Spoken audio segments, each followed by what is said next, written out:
Well, joining me on the news at 10 to discuss the release of the 21 abducted Chibok girls is Aisha Yusuf, the co-convener, Bring Back Our Girls group. She joins me from our Abuja studios. Many thanks indeed for coming on the news at 10 at this time. It's been 913 days before just 21 of the girls got their freedom. What was your first thoughts on hearing this news?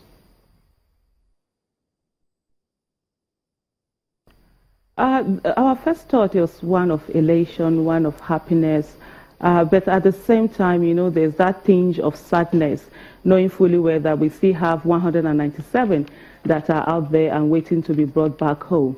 But, you know, there's this renewed hope that, yes, now we have 21. In no time, we have this feeling that in no time, the rest of our Chibok girls will be brought back home. For over 2 years, we have kept, the numbers have been over 200. So now we have come down below 200. And by the grace of God, we will get there to zero. And that's what we are looking out for.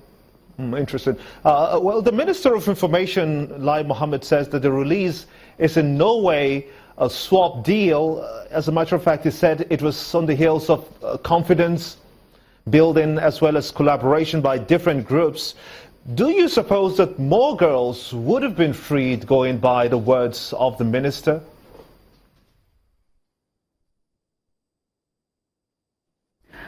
What we are looking at for now is the fact that none of our Chibok girls should be left behind, and there should be renewed effort to ensure that all of our Chibok girls, 197 of them, are brought back home, and also all other abductees.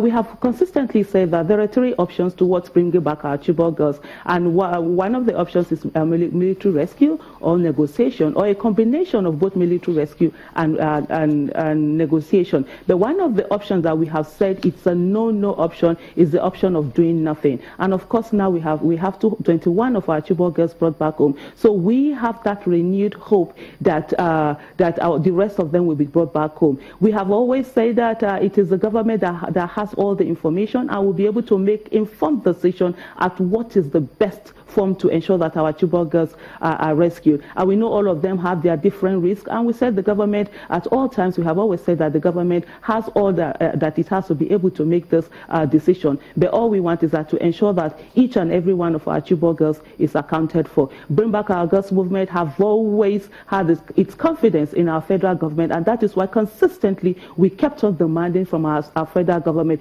even when the federal government at times seemed as if it didn't have confidence in itself to bring back our girls. We knew that they can, we persisted, and yes, Nigerian government can, and it has. Do you think that the leadership of Boko Haram at this point is willing to embrace peace with this singular action? Well, that is our hope. That is the hope of all Nigerians. We want them to embrace peace. We want them to, because this affects us all. A place where there is no peace affects everybody. And so it is most important that our federal government should follow this up and do the needful. This is not the time for inertia. This is not the time to move on and sit down and do nothing. This is the time to continue and ensure. Remember what the president said during his inaugural speech, which was that the war against Boko Haram will not be said to have been won without the rescue of our Chibok girls and all of their abductees. And so this is the time for us all to work it. And for Nigerians, even when people will keep on saying that 20,000 have been rescued, why are you still out there demanding for 218 Chibok girls? We tell them 20,000 is not the same thing as all abductees. And we hold the president to that. Thank you so much indeed. Aisha Yusuf, co-convener, Bring Back Our Girls group.